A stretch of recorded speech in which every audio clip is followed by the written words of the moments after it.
Hi, my name is Chris Collier. I'm the Executive Director of Renew Theaters, which manages the Ambler Theater, County Theater, Highway Theater, and Princeton Garden Theater. And I want to thank all of our members and friends who are joining us for this monthly series in which we discuss classic films with Hannah. And I also want to welcome anyone from the Majestic Theater in Gettysburg. We're really excited to have that theater as part of this series as well. And anyone who is outside of our network. That's the really fun thing about having these events be virtual, is that we can all come together no matter where we live to discuss great movies. So this program is sponsored by the Vesta Fund, which allows us to make these programs free to our members. So thank you so much to all of our members. You are the backbone of what we do at the theater.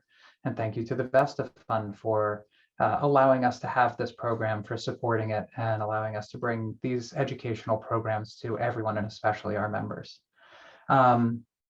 A couple quick notes about the Deep Focus program, and then I'll turn things over to Hannah. We have, after this, 2 more discussions in our fall series. So the 4th film in our Asian American discussion series will be on Monday, the 20th, and that'll be about the film Minari with Stephen Chang from Princeton University. And that's an incredible film. If you haven't seen it, I highly recommend it. And then the 4th film in our Middle Eastern cinema series with Zardosht Afari will be on January 4th, and that will be looking at Kurostami's A Taste of Cherry.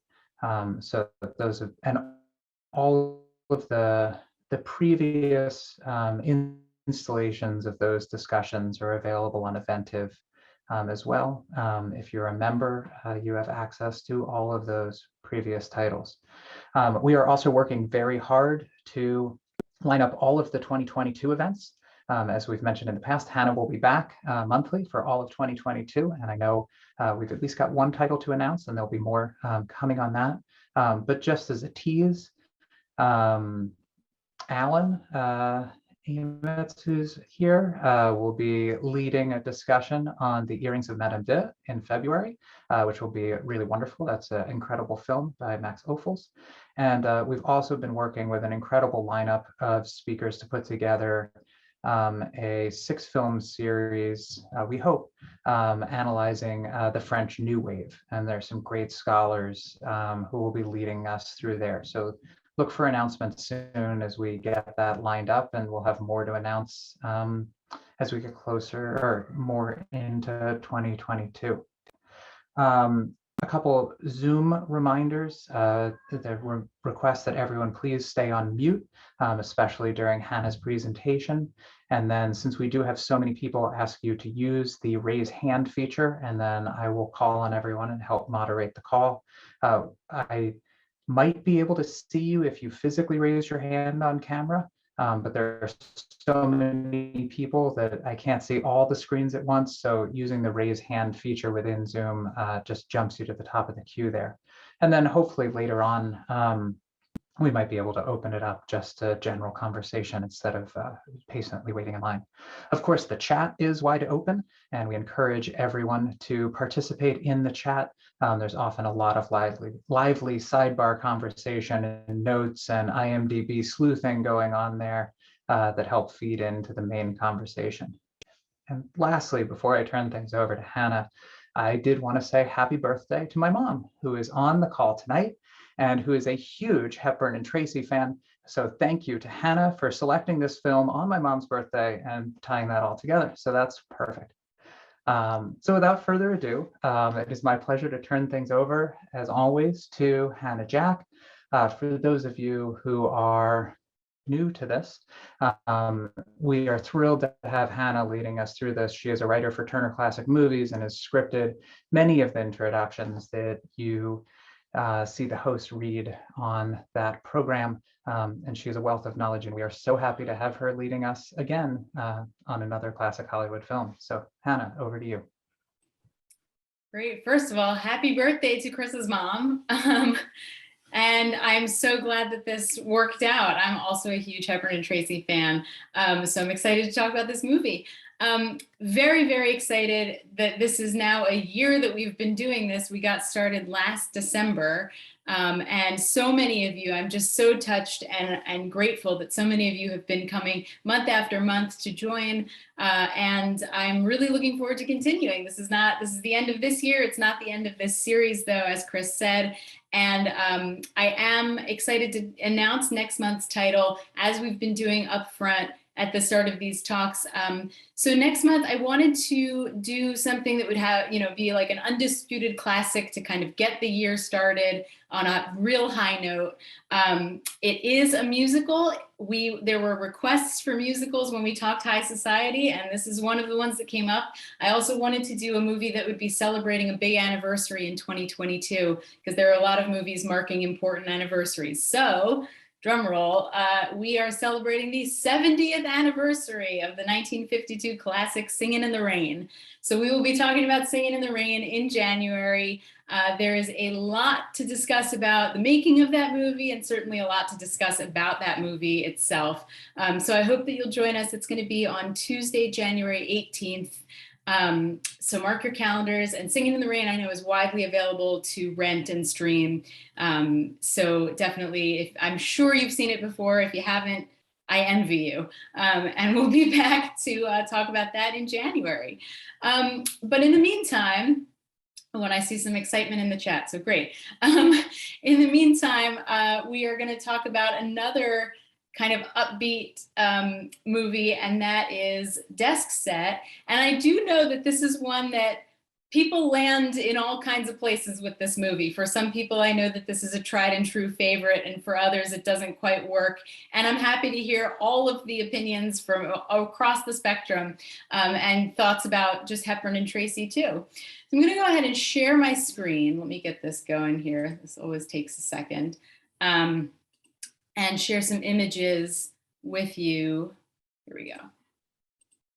So let's see. You should see a lot of Hepburn and Tracy. Yes, great. So there are two reasons why, if you were with us last month and heard me kind of tease this movie, there were two reasons why I picked this for this month. And they both have to do with programming that's happening on Turner Classic Movies this month. So for one thing, it's December, so I would be remiss if I didn't choose a movie that had some kind of Christmas connection. And I hold to it that Desk Set is a Christmas movie. It definitely, the climax of the film happens during the Christmas party. And there's a lot of Christmas programming happening on TCM throughout the month. Tune in just about any time and you'll see some. And then the other thing is that there's this great theme that has been on TCM throughout the month. I know we have a lot of people who watch TCM regularly, and you probably have come across this theme that is on Thursday nights this month. And I wrote all of the introductions for this theme. The theme is Met on Set. And the concept is that it's the teams who were either two actors or an actor and a director who were romantically involved. TCM is showing the first movie that brought each of those pairs together. So the movie where they met. And the series kind of began on the first Thursday. It's not too late to catch this. You can still tune in Thursdays this month for more. But early on, TCM showed the movie that introduced Katharine Hepburn and Spencer Tracy, which was Woman of the Year in 1942. And I'll talk about that momentarily. But that's another reason why I thought this is a good month to pick this movie, talk about screen teams in general, and this one in particular. We haven't really touched on the idea of classic Hollywood screen teams so much since a year ago when we talked about The Thin Man, William Powell and Myrna Loy, who made a record 14 movies together, although they were not romantically involved off-screen. And then we again touched on it a little bit with Doris Day and Rock Hudson, if you were with us for Pillow Talk earlier this year, again, not romantically involved off-screen. So this is Hepburn and Tracy are kind of a different thing. So let's talk about Hepburn and Tracy. Both of them came to Hollywood roughly around the same time. So they both got their start in the theater and on Broadway in the late 1920s into the early 30s. And they were among the many actors Hollywood started to scout when sound came in, because all of a sudden actors needed to be able to speak clearly and to be able to deliver dialogue. And so the natural place for Hollywood to look was to the stage. And so a lot of actors were imported from Broadway to Hollywood right as sound is coming in the late 1920s, early 30s. Hepburn and Tracy were two of them. And they showed up on the scene at roughly the same time. And from the very beginning, kind of made a hit. They had an auspicious start. It was clear from the beginning that they both had a tremendous amount of talent. Spencer Tracy got started. His first movie was directed by John Ford. He very quickly started working with some of the best in the business, including Ford. You see him on the bottom left there with Bette Davis in one of his earliest movies, 20,000 Years in Sing Sing. He made a lot of movies kind of rapid fire early on in the 1930s. Katharine Hepburn's pace at the beginning was a bit slower. And she made her debut up in the upper left-hand corner there with John Barrymore, the biggest star at the time, in A Bill of Divorcement, directed by George Cukor. It's hard to get bigger talent together for your debut movie, and that was her debut. And also from the beginning, they both broke the mold in terms of what Hollywood stars kind of looked and acted like at the time. Katharine Hepburn, famously she wore pants when women weren't wearing pants. She would go around with no makeup. She had no time or patience for the publicity machine of the studio system, being the glamorous starlet, giving interviews, being photographed in all sorts of glamorous things. She didn't want anything to do with that. She wanted to focus on being an actress, and she had a strong, independent personality. And Spencer Tracy, likewise, didn't look like a typical matinee idol leading romantic man. He was a different type, and he became famous on the strength of his own talent. And so both of them kind of, established themselves very early in the 1930s. Throughout the 1930s, they both have a lot of great credits under their belt, and Katharine Hepburn goes on to play Jo in Little Women and win an Oscar for her third movie. Spencer Tracy is winning a couple of Oscars in the 1930s too. And yet Katharine Hepburn kind of hits a snag late in the decade where we talked about this a bit if you were with us for High Society. She was labeled in the end of the 1930s. She was one of many unfairly labeled box office poison because she had a string of movies that didn't do well. And she made her big comeback in 1940 with The Philadelphia Story, which was the movie that was remade as High Society. And The Philadelphia Story comes in 1940. And it's at that point that Katharine Hepburn is at the top of her game. She is a major star. She has come back. She has scored a huge hit with that play on Broadway. So equally a huge actress on Broadway and in the movies. And her follow-up to that movie is Woman of the Year, the first movie she made with Spencer Tracy. And that brings them together in 1941. The movie came out in 1942, but they meet in 1941. And they met making this movie. They had never met, they had never worked together, and they never met. And Hepburn was such a big star that she had her pick of her director and leading man in Woman of the Year. She picked George Stevens to direct, and she knew she wanted to work with Spencer Tracy, even though they didn't know each other. She respected his talent that much. And like their characters in so many of their movies, they initially kind of, didn't hit it off. They were at odds, and very quickly that moved into a rapport of very strong mutual respect and a romance that bloomed during this production. Their relationship, much has been written about it. Very little can be intimately known about it beyond what Hepburn later sort of talked about in her memoir much later in life. And they had a relationship that lasted. I mean, for all intents and purposes, they were the most important relationship that they had in their lives, was with each other. And it lasted for more than 25 years, beginning with Woman of the Year. But it wasn't until the very end that they lived together. They lived separate lives. They kept their relationship extremely private, in large part because Spencer Tracy was married. He was married, but had long been separated from his wife, and he was Catholic, and he didn't believe in divorce, and he didn't feel the pressure to get a divorce. And Katharine Hepburn never pressured him into getting a divorce, nor did his wife. And he had 2 children, and they just, kind of coexisted and had this relationship. For what it's worth, the relationship lasted, as I said, for more than 25 years and yielded 9 films. And it wasn't until even after Tracy's wife died that Katharine Hepburn finally came forward and started saying that they even had a relationship. It was just an open secret for a long time in Hollywood. But like I said, they made 9 movies together, and these are the ones that they went on to make before Desk Set. Beginning in 1942, Woman of the Year. And remember, Desk Set comes 15 years after that first movie. So it's a long span of time that they're working together. They didn't necessarily have a lot of back-to-back hit movies, and yet their partnership flourished. Audiences still came to see their movies and still thought of them as a great screen team, even though there were a number of movies that didn't do so well at the box office. And later in the 1940s into the early 50s, you have movies that really solidified their kind of romantic comedy shtick, which was movies like Adam's Rib and Pat and Mike, which are considered among their best as they kind of got older and got into a rhythm together. And Pat and Mike is 1952, and that's on the left there.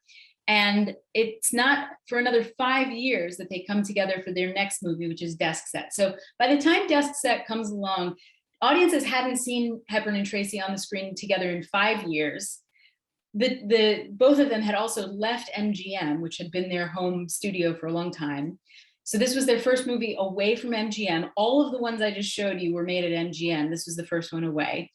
It was also notably the first time audiences saw Hepburn and Tracy together in color. This was their first Technicolor movie. And it was also shot in CinemaScope. So you may have noticed the very, very wide screen when you watched it. This was one of the many widescreen and other gimmicks that Hollywood was trying to use to get audiences away from their television sets in the 1950s and back into the movie theaters. So this was their first movie together in CinemaScope too. It was, the production was kind of spearheaded by Katharine Hepburn because she saw the play that it was based on called The Desk Set, which may give a little more clarity to the title with the Desk Set was a play in 1955 on Broadway with Shirley Booth. And it was really a vehicle for the Bunny Watson character who Shirley Booth played. The play was very much about this research librarian at this broadcasting network. The character of Richard Sumner really wasn't very much in that play. It was much, much more of a minor character, built up to create this dynamic for Tracy and Hepburn. So this movie was very much tailored to them as a team. And it was written by another team of people who were partners in life, Henry and Phoebe Ephron, parents of the queen of romantic comedies, Nora Ephron. So they wrote the adaptation for Hepburn and Tracy. And they worked with the director of this movie is Walter Lang, who this movie was made at 20th Century Fox. Walter Lang spent most of his career at Fox making a lot of comedies, romantic movies, splashy musicals, Technicolor, CinemaScope. This was his milieu. And started out directing a number of Shirley Temple movies like The Little Princess, went on to become Betty Grable's favorite director in the 1940s when she was the biggest box office star in the country. He directed the movies that kept her a star.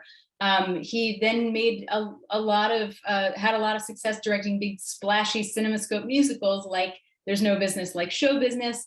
And the movie that he made right before Desk Set, a big change of pace from Desk Set, The King and I, he directed in 1957, so or 56 rather. And from The King and I directed Desk Set, which is kind of a strange back-to-back double feature.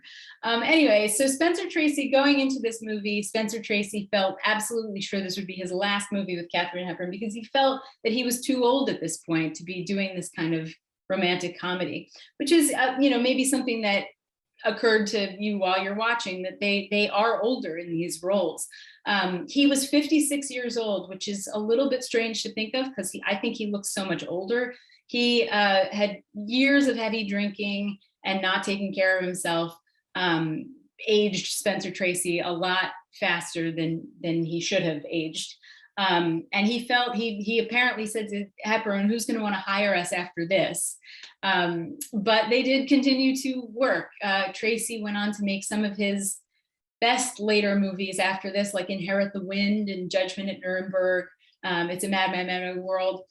Hepburn, after this movie, kind of slowed down her career a little bit to take care of Spencer Tracy. At this point in her life, she really took a hiatus from her own career, which she was so serious about, but she was so devoted to Tracy that she took time away from her work in order to just take care of him and support him as his health was failing.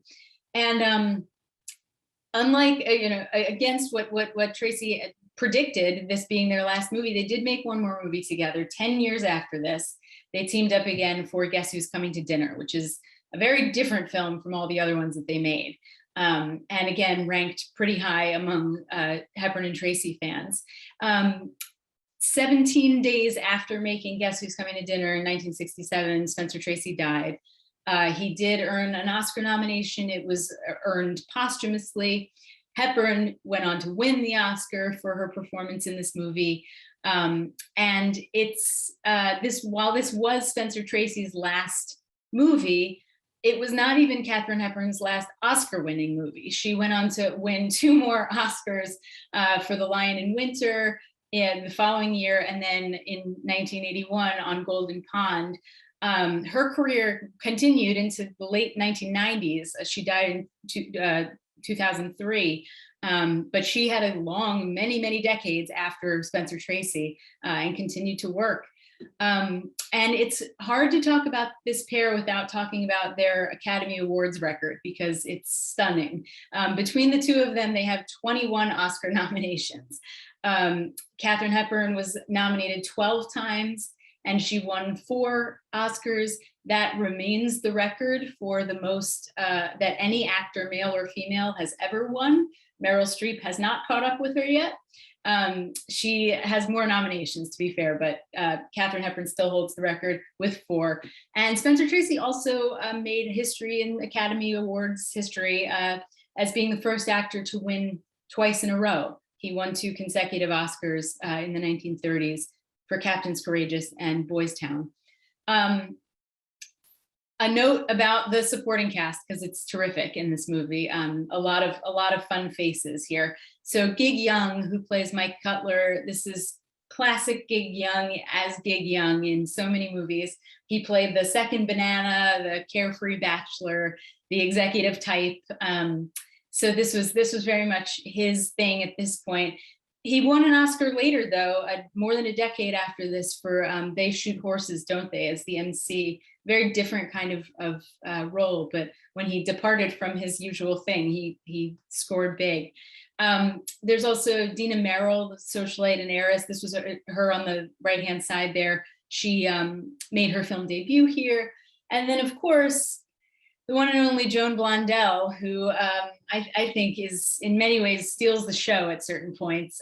She was, like Hepburn and Tracy, brought to Hollywood at the dawn of talking pictures. She was again imported from Broadway and became one of the audience's favorites during the Depression. She just had that spunky, can do it, will make it through anything kind of attitude in movies that really resonated with Depression era audiences.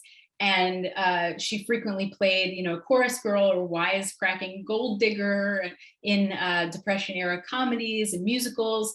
And talk about screen teams, often appeared on screen with her husband at the time, Dick Powell. And then she really felt she had another long career like Katharine Hepburn. Even after the 30s, when she was like at the peak, she fell into playing character roles like she does here in movies like The Cincinnati Kid and even Grease and the 1979 The Champ. She continued to work well, into the end of her life. And then finally, there, I guess, is another star of this movie whose name is Emmerich.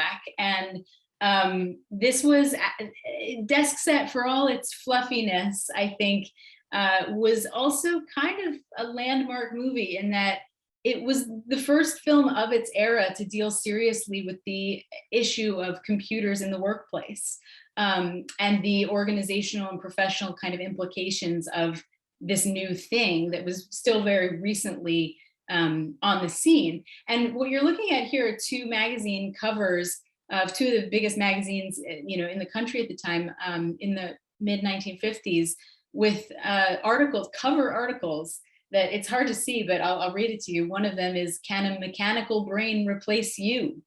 And on the cover of Time magazine, at the very bottom, it says, "Can man build a Superman?" And so this fear of, the presence of a computer was a real concern and a real fear at the time that DeskSet was kind of tapping into. And IBM has its product placement all over this movie.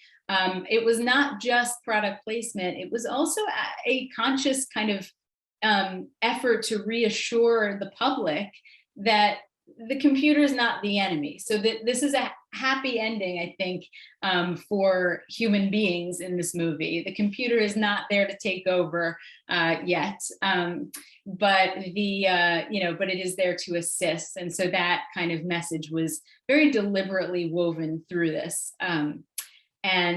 So I want to stop talking and hear everything that you think about this movie, because it's a wacky one, but I think it's a lovable one too. So I'd love to see if things came through in the chat. I'm just going to close this out and end my slideshow. Great. Okay. I see some comments were coming through. I'm just checking in here. Great. Catherine? Can you hear me? Yes. It's so nice to be back, and happy anniversary to the 1 year Hannah fan club group. I recognize some of your faces and have never met you, so it's fun to see you here. I was most struck, or I don't know, one of the things that I wanted to bring up was, you mentioned the great supporting cast, which was largely female. This film was all about kind of female friendship and support and goofiness and these quirky characters. I mean, even just the the scientist at the end, right, was a woman who was messing with things by accident. But even so, it just seemed like it would have been a man in any other film, even today. And the network's mascot was just like an odd duck to have waltzing through every now and again. So yeah, I guess I wonder what your understanding of that is, and why it happened that way, why the story was told that way. I was delighted in it, but it really surprised me. Yeah, I love that about this movie. I think that that's one of the things for me that holds up so well about this movie is the female, the women in the workplace kind of thrust of it, and how strong of a bond these women have with each other, and how much they genuinely love their job. I mean, Katharine Hepburn has that great line early on that, "I love it here. If I didn't work here, I'd pay to get in." And I think that sets such a tone for these women who just really love this intellectual job that they have.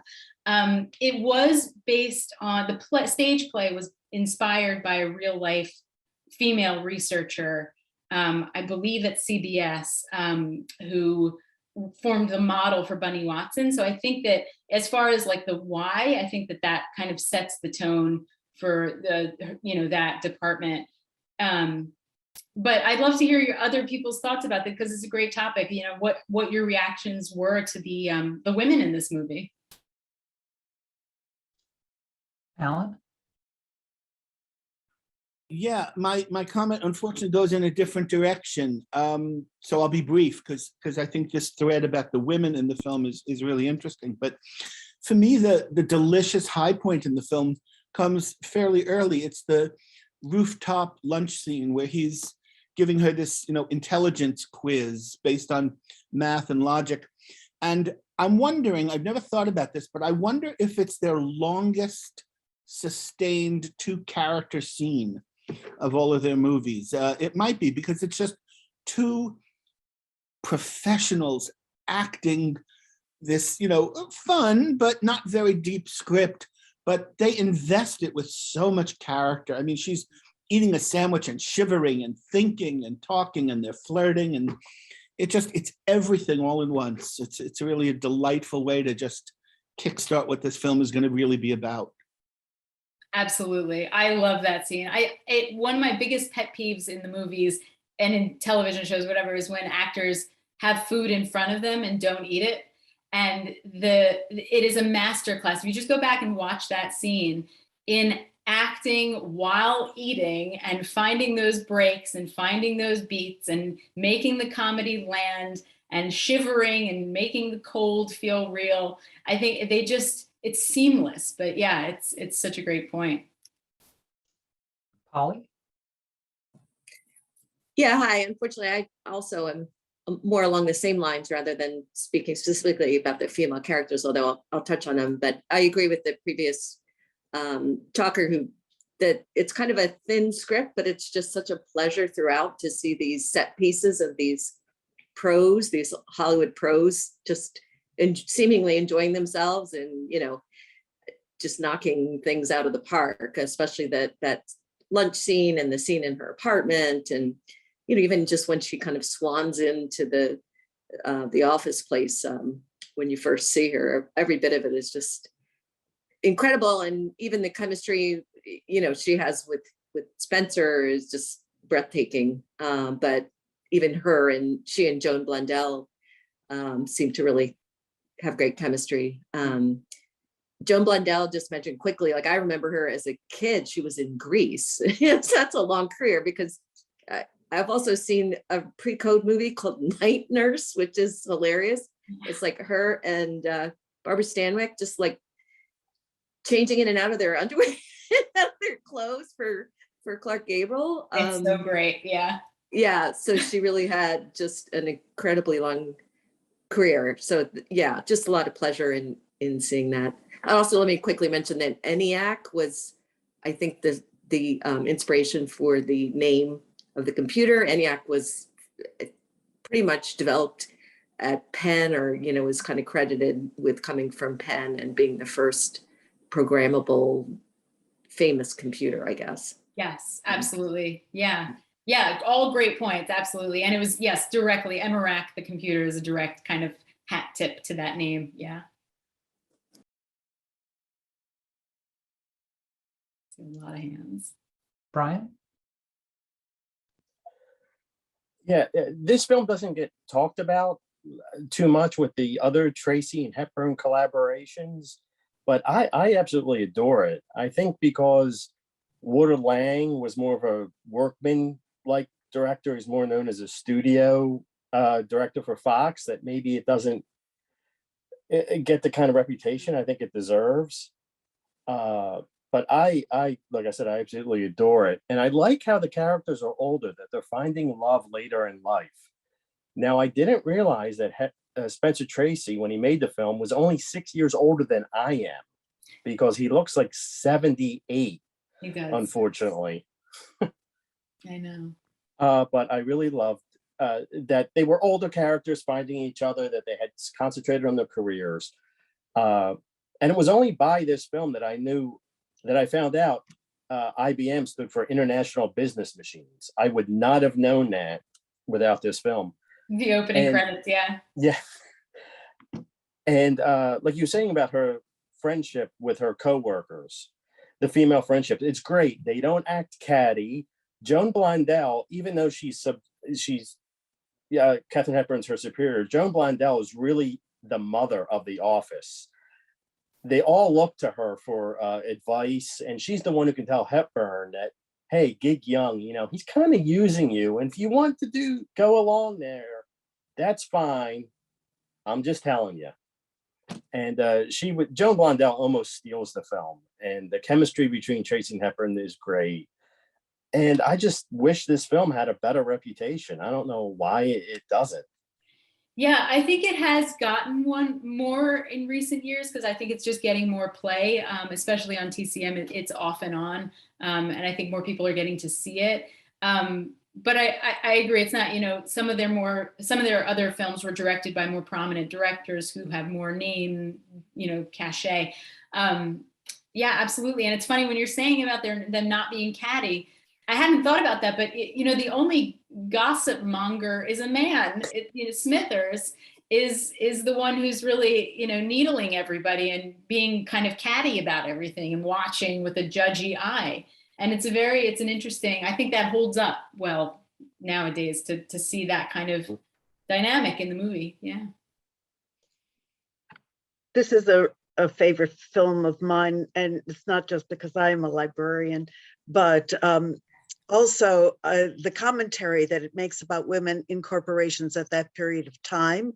The scene with Gig Young, he asks her to review the financial report, and then he gets promoted because of the work she did on the financial report. And I thought, wow, that probably happened a lot in corporations.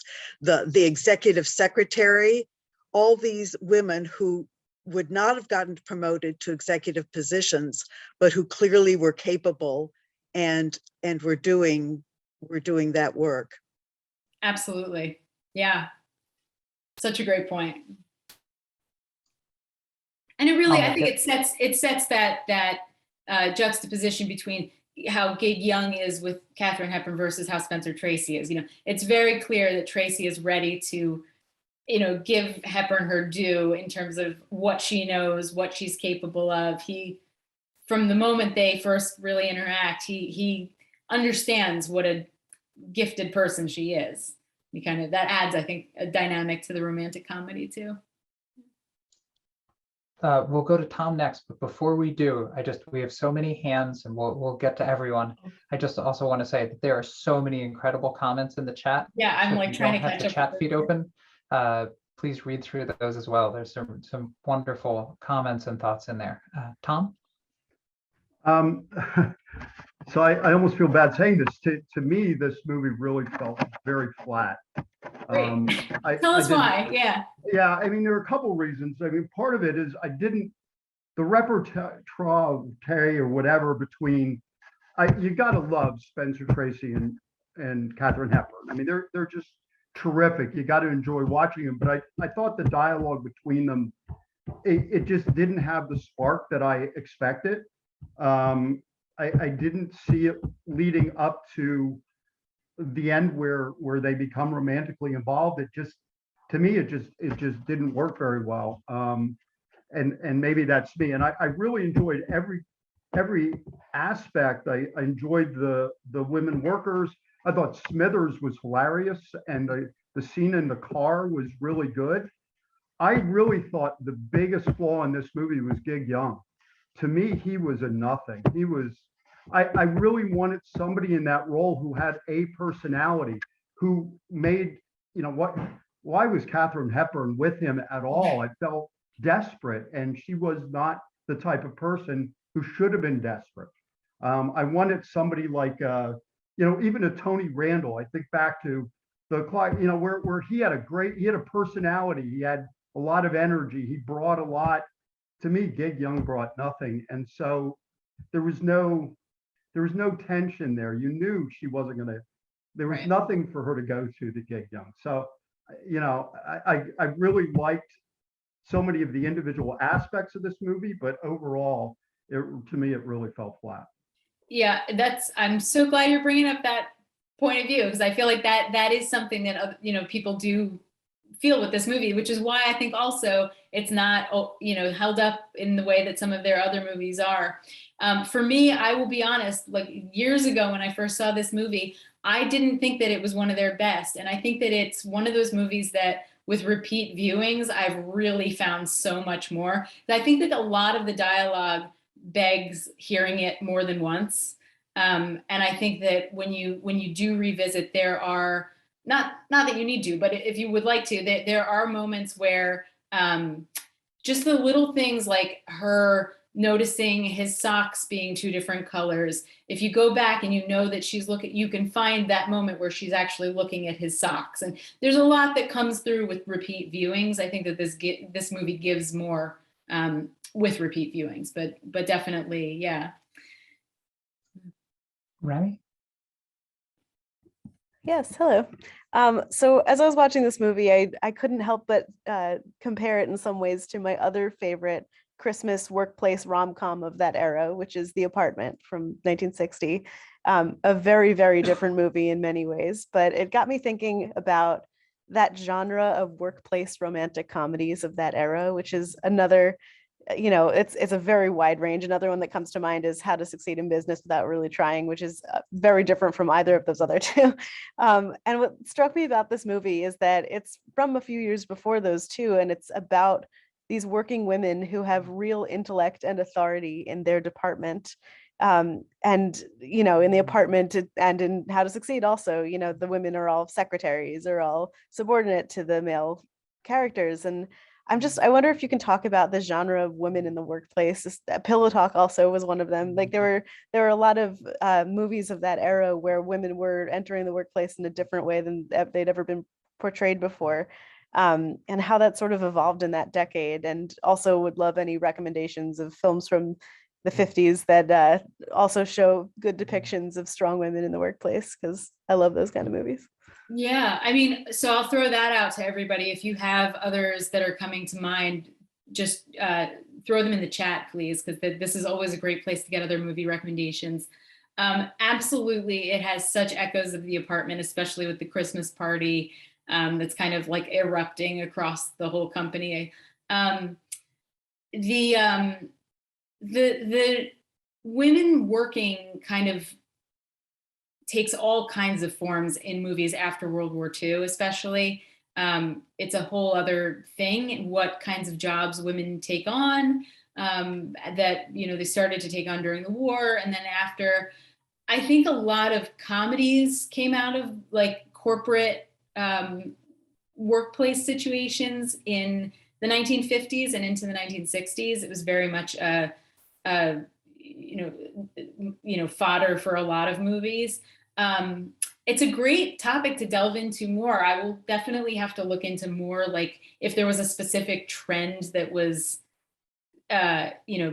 deliberately being followed. I think it was more just reflecting what people in America were doing and where they were, what the workplace looked like at that point. But if anyone else wants to chime in on that, that's a great point to bring up.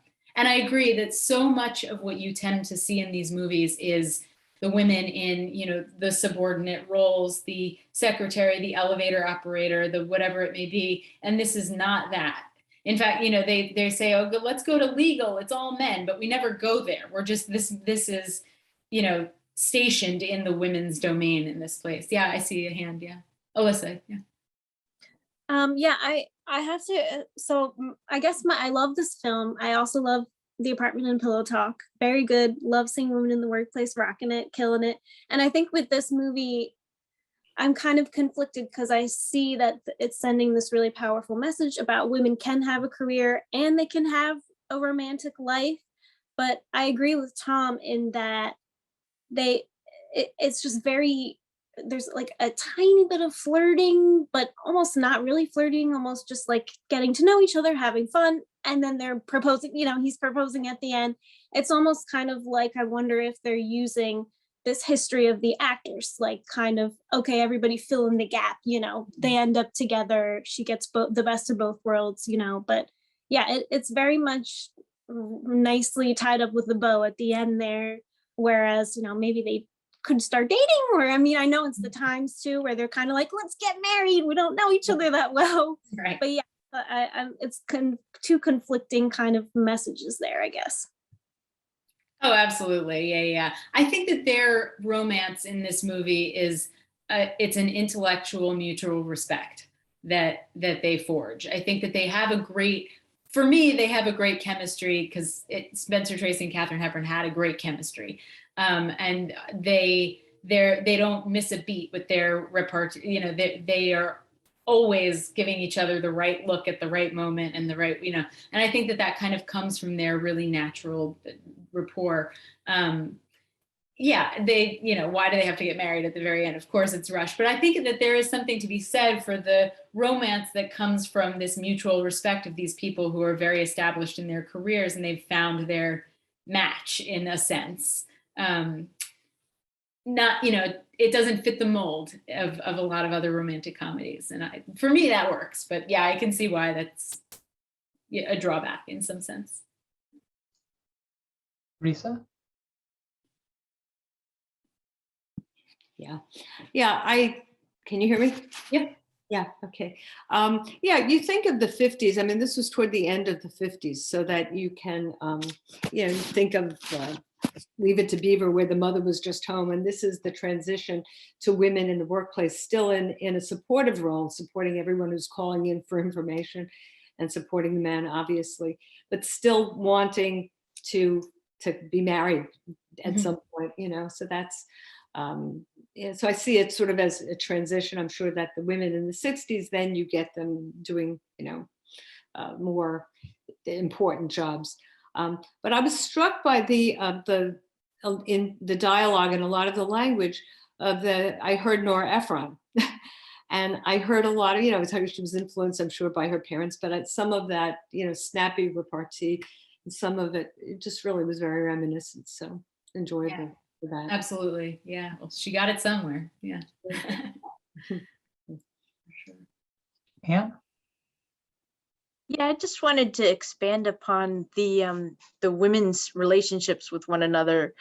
They just totally had each other's backs, including the secretaries, like doing the quick phone call. Hey, so and so's coming. Get ready.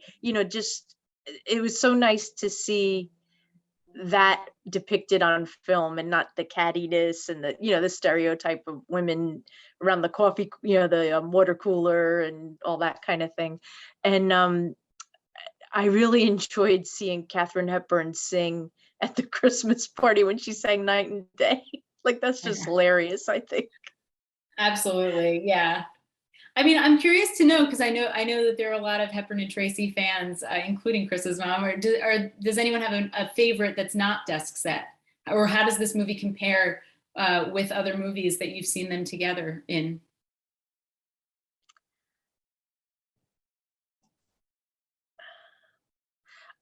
I'm a big Hepburn and Tracy fan, and this one's just lighter. It's much lighter. A lot of their other movies might have comedy, but there's a bit more seriousness here and there. This is just like what they, like what we call today a romp or something. It's kind of just lighthearted. But I agree with what you said about watching it over and over. I must have seen this at least 20, 25 times. And I agree with you. You do notice these subtle things, particularly in that rooftop scene with how they are. I noticed it too, how they're truly eating. They're not playing with their food, It's amazing. Yeah, I mean, for me, I think that the fact that it is lighter is why when I revisit any of their movies, this is the one that I tend to just default to if I want to watch a Hepburn and Tracy movie, because it doesn't have all these other sort of strange, darker moments, or playing tennis and the ball gets bigger and smaller, and these weird, there are these other things that go on in their movies that kind of take us in different directions, and I find this to be lighter. But yeah, I agree. Yeah. Mom? Oh, you're on mute.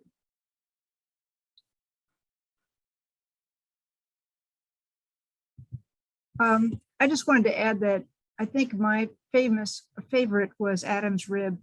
And I went to a women's college, early 70s. And like Catherine is a person that got it, she could do the things that we wanted to do. And here she was doing them back in the 40s and 50s, et cetera. And that's why she's always been on top of my list. absolutely.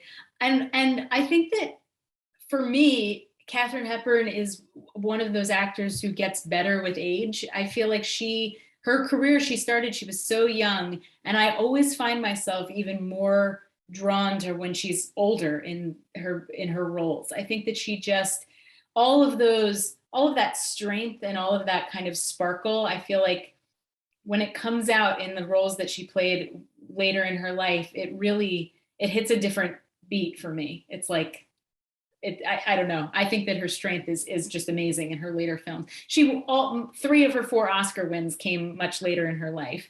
And I think it's a testament to just what she was able to do with her strength and with her talent. I see so many great comments coming in the chat. Guess Who's Coming to Dinner, a lot of love for that movie. Just want to make sure I'm not missing anything here. And Woman of the Year. Yeah, when you talk, I think about their kind of romantic chemistry. Woman of the Year is, I think, where that maybe comes across the most, because it was the first movie they made. They were both really, that spark was happening off screen. And I guess another question that I have is, what other screen teams do you love, and what makes a great screen team, since we're on that topic? Anyone can just jump in. Feel free to unmute. I think it's the old opposites attract. I mean, they do that very well, especially in Pat and Mike, you know, Adam's Rib, they're a little more together, but they're adversarial in their work relationship. So they were, I mean, off screen, they really were such opposites. Hepburn was so methodical in her approach to every part. She liked to rehearse, she liked to unpack the role, and Tracy wanted nothing to do with that. He wanted to show up and have his lines memorized and go with his instincts. And they really, in so many aspects of their personalities and their lives and their habits, they were opposites off screen. Yeah. Alan? I think in terms of screen teams, for me, up there is Myrna Loy and William Powell, just because you always felt like you were watching it happen before your eyes. It almost felt like it was off script and accidental. They were just so comfortable with each other. Absolutely. Alyssa? I think it just occurred to me too, that this is kind of one of those movies that doesn't follow that strict pattern of the two leads, like the two lead characters absolutely hating each other and then somehow miraculously falling in love and caring about each other. It's refreshing that they are kind of friends. Like, I think somebody mentioned that the character Bunny is just so sweet to everyone. She's very friendly and just like there for everybody. So that was refreshing in a way, because a lot of movies follow that recipe of hating each other and then loving each other somehow. Yeah, absolutely. Yeah, it's refreshing in a lot of ways. I think it kind of forges its own path. Risa? Yeah, so recently on TCM, they played a really interesting movie related to this issue of the chemistry between the partners. When you mentioned William Powell and Myrna Loy, in Libeled Lady, Spencer Tracy is in that movie, and he's paired with Jean Harlow, who actually in real life was the girlfriend at the time of William Powell. And then in the movie, Myrna Loy gets to be with William Powell, and it's just, you know, chemistry all different ways. That's I certainly would recommend that film to everyone. It's really and that's a great Libeled Lady is a great example of you know, Powell and Harlow were together off screen, but somehow William Powell's scenes with Myrna Loy are the ones that shine, and so it makes you wonder, you know, what is it about the screen team that, whether they were romantically involved or not, that really makes it work? There's something in there that makes it work. And I'll just highlight for anyone who didn't join us, we did discuss Libeled Lady with Maria Di Battista from Princeton. Actually it was either December or January. So I think we have the recording in there. So if you see that film, it's an awesome one. And that was a great discussion as well. Yeah, I see a comment about Hepburn and Cary Grant. They made a number of movies together too, and they're phenomenal as well. Cary Grant and Irene Dunn. I'll note that this Thursday on TCM, starting at 8 p.m., it's Joan Crawford and Clark Gable, who had a very steamy on-again, off-again affair. The movie that brought them together for the first time. They were in a lot of movies together. I think then it's Ingrid Bergman, her first movie with Roberto Rossellini, her director, who was famously her husband, and Cleopatra with Elizabeth Taylor and Richard Burton, and that movie that united them too. So it's an ongoing series that's going on this month on Thursday nights to check out other movies that brought together famous couples. And I guess on the topic of romantic comedies, because it's come up a lot tonight, if you want to jump in and say it or put it in the chat, other romantic comedies you'd love to talk more about or learn more about in this series. Hannah, I have a question for you. Yeah. The chat is incredible tonight, absolutely incredible. And I'm reading about all these different famous couples, and Grant could be paired with 2 or 3 different actresses, but how much of this, and forgetting about like Astaire and Rogers, but how many of this was really put together by the studios? Because I mean, this doesn't happen today anymore, which we wish it would, but it just doesn't happen. So how much, how many times did Louis B. Mayer say, "Let's keep this going," or Jack Warner say, "Let's keep this going," because they worked so well on the last film, and the next thing you know, they've made 5 or 6 movies together? All the time. Yes, absolutely. I think that, much can be said about why the studio system was not great for actors. And yet I think that there were certain things that the studio system did very well, which was to know a good thing when they saw it and then do it over and over and over and over again until they couldn't do it anymore. And MGM, I think more than most studios, just knew how to capitalize on a screen team. I mean, that's the same studio that brought us Mickey Rooney and Judy Garland and William Powell and Myrna Loy. And, they, when something was a hit with audiences, that was all that mattered. It was just recycled. So any opportunity to bring these people together again and again. What happens with Tracy and Hepburn is that they make a number of movies kind of back to back in the 1940s, in the mid 1940s, because they were under contract to MGM. So all of the putting them together again and again and again happened at MGM. And it really wasn't until they left MGM after Pat and Mike that their output really became much less frequent, because they were working here and there and not for the one studio that knew how to, milk the most of a good thing. So yeah, definitely the studios were responsible for the teams. And with the directors too, the pairing the same actors with the same director over and over again, or the same cinematographer with that team, that happened over and over again in the studio era.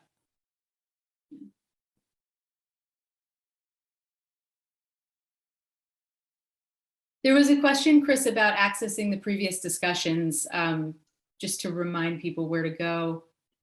Yep, I am actually trying to pull up the link to that directly. I've written back to Alyssa directly, but I'll share the link with everyone. Perfect, yeah. We should have them on our Eventive page, and I'll double check why the past ones aren't there. I will share that with you. Thank you. I do see we're coming up on the hour, so if anyone had any other comments or questions that we didn't get to address, I'd love to hear.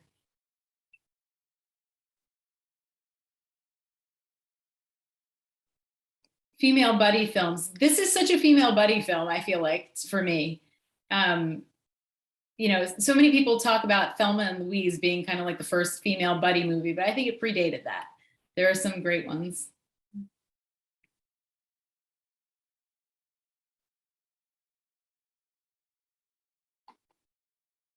Great. Yeah, I'm like trying to catch up with everything that's been said. This is such a great chat tonight. Yeah, I've had a hard time trying to balance the two. This is one of the liveliest and most energetic chats that we've ever had. So, yep. I noticed in looking back that only the discussions from this fall series seem to be on the Eventive thread. I know that we have the recordings of all of the other ones. I thought that they were up and under the Eventive/Deep Focus. I will try and figure out where those live. I know that they exist, and I will make sure that they are easily accessible. And I can hunt anyone down and post that on the website. So, thank you.